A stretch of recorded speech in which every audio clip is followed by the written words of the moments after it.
The best way to prevent the spread of whooping cough is by vaccination and simple hand hygiene.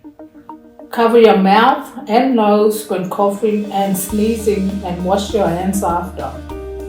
Use a tissue or handkerchief when coughing or sneezing. Wash your hands before preparing or eating food or drinks. Be sure to clean your hands after going to the toilet and after handling rubbish. And wash your hands after handling dirty washing and clothes. For more information, speak to a health workers, nurse, or GP.